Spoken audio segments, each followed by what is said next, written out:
Hello students, welcome to Sharma Sir English classes once again. तो फिर आइए इसे स्टार्ट करते हैं, देखते हैं प्रेजेंट परफेक्ट कंटीन्यूअस टेंस, अर्थात प्रेजेंट में वर्तमान में कार्य का पूरा हो जाना और फिर जारी भी रहना, क्योंकि प्रेजेंट में परफेक्ट हो रहा है फिर भी कंटीन्यूअस है, अर्थात कुछ कार्य पूरा होकर के भी जारी रहता है। अक्सर आप लोग खेलते हैं, होमवर्क अपना नहीं करते हैं, मम्मी बोलती हैं, क्या बोलती हैं? लाइबा तुम सुबह से खेल रही हो, आयुष तुम 2 घंटे से टीवी देख रहे हो। अक्सर पेरेंट डांटते हैं आप लोगों को ऐसा कह करके, तो वही टेंस तो है ये। वे 2 घंटे से खेल रहे हैं, वह सुबह से गा रही है, तुम सुबह से क्या कर रहे हो, तुम आजकल कहां रह रहे हो। यही इसका पहचान है, अर्थात प्रेजेंट टेंस में वर्तमान काल में कुछ कार्य पूर्ण होकर के भी कार्य कंटिन्यू रहता है। This tense is used to indicate that an action which began in the past is still going on, अर्थात पास्ट टेंस में कोई कार्य आरंभ हुआ है और वर्तमान में अभी भी जारी है। जैसे तुमने खेलना शुरू किया था पास्ट में 2 घंटा पहले और मम्मी ने डांटा तो क्या बोला? 2 घंटे से खेल रही हो और अभी भी खेल रही हो। ठीक है, तो आइए कैसे ट्रांसलेट करते हैं ये देखते हैं हम। जो अफर्मेटिव सेंटेंसेज होते हैं उनका रूल होता है subject plus has plus being plus verb की रूट फॉर्म में आईएनजी प्लस अदर्स। और एक चीज बीच में मैं और बता दूं जो बहुत ही आवश्यक है, और इसमें है फार और सिंस का प्रयोग। मैं आपको बता देना चाहता हूं कि ये जो 2 वर्ड होते हैं फार और सिंस, ये बड़े मस्ट होते हैं, बड़े जरूरी है, क्योंकि इसमें इन टेंसेज में इनका प्रयोग होता है। वैसे फार और सिंस का प्रयोग तो और भी होता है, जिसको कि हम आगे चल करके बताएंगे, किंतु इस टेंस में जो भी present perfect continuous tense, past perfect continuous tense और फ्यूचर परफेक्ट कंटीन्यूअस टेंस में फार और सिंस का प्रयोग बड़े धड़ल्ले से होता है, और यह जानना आपके लिए बहुत जरूरी है।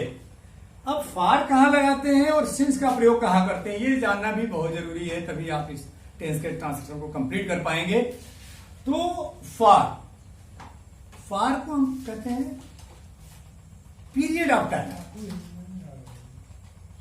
एक समय अवधि, एक समय होता है, कोई निश्चित समय नहीं होता। इसको हम निश्चित समय, अनिश्चित समय भी कहते हैं, और सिंस को निश्चित समय के लिए प्रयोग किया जाना भी कहते हैं हम। लेकिन हम ऐसे समझेंगे कि पीरियड ऑफ टाइम क्या होता है। देखिए इसको ऐसे समझिए, 2 मिनट से या फिर 2 सेकेंड से, तो कब से कब तक ये निश्चित नहीं है, स्टार्टिंग पॉइंट नहीं है। यहां देखिए सिंस में लिखा हुआ स्टार्टिंग टाइम, समय कब आरंभ हुआ, कार्य कब आरंभ हुआ, ये पॉइंट देता है ये। और लेकिन यहां पे नहीं है आपका, ये पीरियड ऑफ टाइम है। 2 सेकेंड से, 2 मिनट से, 2 घंटे से, 2 दिन से, 2 सप्ताह से। अबे नहीं कि 2 दिन 2 सप्ताह कह रहा हूं तो अब 4 सप्ताह नहीं हो सकता है, 2 सप्ताह 4 सप्ताह 10 सप्ताह जो भी हो, 2 वर्षों से, 2 महीने से। लेकिन ये 2 महीना कब से? जनवरी फरवरी कि फरवरी मार्च, क्लियर नहीं है। 2 मिनट कब से? कोई निश्चित समय नहीं है। 2 वर्षों से कोई निश्चित समय नहीं है कि 2018-19 से कि 19-20 से कि 21-22 से, कोई क्लियर नहीं है ये। मतलब सिर्फ 2 वर्ष से, एक पीरियड है, समय अवधि है, फॉर ए लॉन्ग टाइम, बहुत देर से। ये कौन, इसमें भी कोई पॉइंट नहीं है, स्टार्टिंग पॉइंट तो नहीं है, बहुत समय से। ये बहुत समय क्या हो गया? कुछ लोग 1 घंटे को भी, 2 घंटे को भी बहुत समय कहते हैं, कोई 2 साल को भी बहुत समय कहते हैं, कोई 100 साल जीता है तब भी कहते हैं बहुत समय जिंदा रहे। ये पीरियड ऑफ टाइम।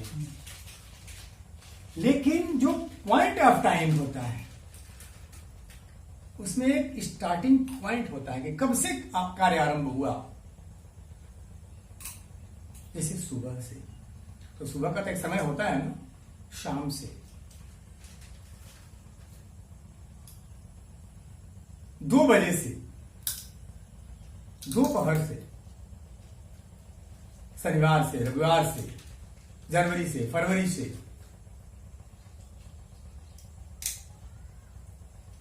1985 से, 2002 से,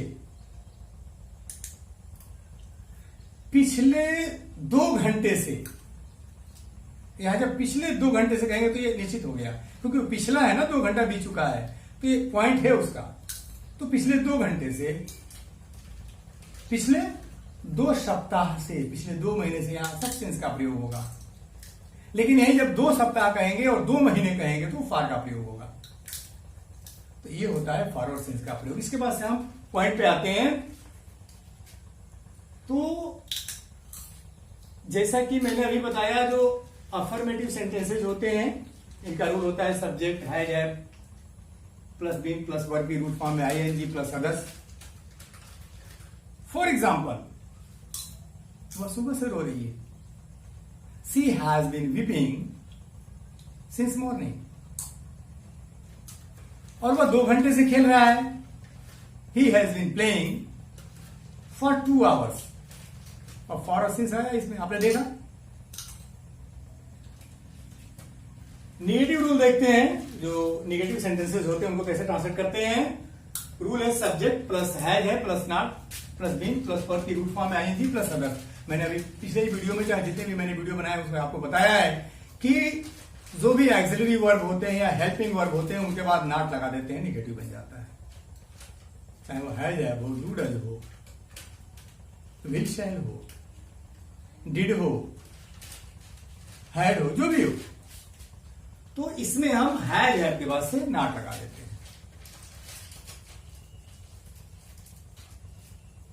वह पिछले महीने से आने ही आ रहा है। He has not been coming here since last month.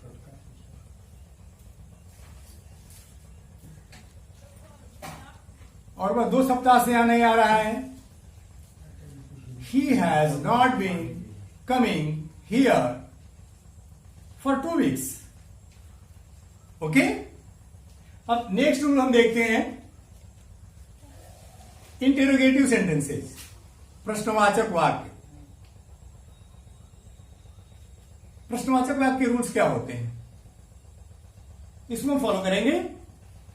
Rules हैं इसके, has plus subject plus been plus verb की रूट फॉर्म में आईएनजी प्लस अदर्स। क्या वह 2 घंटे से तुम्हारी प्रतीक्षा कर रहा है? Has he been waiting for you for 2 hours. क्या वह सुबह से खेल रही है? Has he been playing since morning. अब हम क्या करते हैं कि कभी कभी जो हमारा इंटेरोगेटिव सेंटेंस होता है वो 2 टाइप में आता है। अभी तो पहले क्या आया था, अगर वाक्य के बीच में कोई क्वेश्चन वर्ड आता है फिर आप क्या करेंगे, क्वेश्चन वर्ड को ज्यों क्या त्यों हैज और हैव से भी पहले रखेंगे, उसमें कोई परिवर्तन नहीं करेंगे। फॉर एग्जाम्पल यहां रूल भी दिया हुआ है, देखिए, question word plus has plus subject plus been plus verb की रूट फॉर्म में आईएनजी प्लस अदर्स और उसके बाद से plus question mark. Question mark जरूर देते हैं, जब भी कोई इंटेरोगेटिव सेंटेंस हो उसमें क्वेश्चन मार्क जरूर दीजिए, अदरवाइज आपका ट्रांसलेशन गलत हो जाएगा। वह सुबह से क्यों गा रहा है, एग्जाम्पल देख लीजिए। वह सुबह से क्यों गा रहा है, why has he been singing since morning. वह 2 घंटे से क्यों खेल रही है, यहां देखिए हम फार का प्रयोग करेंगे। Why has he been playing for 2 hours. Okay, अब चलिए आगे बढ़ते हैं। इंटेरोगेटिव निगेटिव सेंटेंसेज, ये प्रश्नवाचक भी वर्ड इसमें आते हैं और नकारात्मक वाक्य भी आते हैं, इसीलिए हम इसको इंटरोगेटिव निगेटिव कहते हैं। फॉर एग्जाम्पल, क्या वे वहां नहीं जा रहे हैं? और एग्जाम्पल से पहले हम इसके रूल्स को देख लेते हैं। रूल क्या है? Has has plus subject plus not plus been plus verb की रूट फॉर्म में ING plus others plus question mark. क्या वह सुबह से नहीं खेल रही है? Has she not been playing since morning? क्या गोपाल 2 घंटे से अपना खेत नहीं जोत रहा है? Has Gopal not been ploughing his field for 2 hours? और फिर यहां भी हम देखते हैं एक चीज, अगर बीच में कोई क्वेश्चन वर्ड आता है तो हम क्या करेंगे? फिर जैसा कि हमने पिछले इंट्रोगेटिव सेंटेंस में बताया था कि क्वेश्चन वर्ड को पहले रखते हैं, वैसे ही हम क्वेश्चन वर्ड को सबसे पहले रखेंगे, तब हैज हैव रखेंगे। फॉर एग्जाम्पल देखिए, हमने यहाँ पर रूल्स भी लिखा हुआ है, बहुत क्लियर नहीं होगा तो आप लोग स्क्रीनशॉट लेके देख सकते हैं, या जो मैं बोल रहा हूं बस उसको आधार बनाइए। Question word plus has plus subject plus not plus been plus verb की रूट फॉर्म में आईएनजी प्लस अदर्स। वह सुबह से यहां क्यों नहीं आ रहा होगा? Why has he not been coming here since morning? तुम्हारे पिताजी वहां 2 घंटे से क्या कर रहे होंगे? What has your father been doing there for 2 hours? Okay? तो लगातार आप लोग निरंतर प्रैक्टिस करते रहिए। जितना ही अभ्यास करेंगे उतना ही सीखेंगे। अंग्रेजी का मतलब है प्रैक्टिस। एक बार मैं फिर इसको और रिवाइज कर दूं। ऑल टाइप सेंटेंसेस, एक वाक्य को ले लीजिए। मैं तुम्हें सुबह से पढ़ा रहा हूं, I have been teaching you since morning. Negative, I have not been teaching you since morning. Interrogative, have I been teaching you since morning? Interrogative negative, have I not been teaching you since morning? और बीच में question word ले लेते हैं, why have I not been teaching you since morning? तो इस तरह से all type के जो सेंटेंस है उनको बार बार रिपीट कीजिए, बार बार पढ़िए। और आप जानते ही हैं कि करत करत कहते हैं ना, करत करत अभ्यास करत जन्मत हो सुजान। या फिर एक शेर है कि बहुत पुराना शेर है कि रंग लाती है हिना पत्थर पे घिस जाने के बाद। रंग लाती है हिना पत्थर पे घिस जाने के बाद, सुरखरू होता है इंसान ठोकरें खाने के बाद। अर्थात practice makes a man perfect. Okay, तो स्टूडेंट्स मिलते हैं नेक्स्ट वीडियो में। तब तक के लिए जय हिंद, गुड बाय।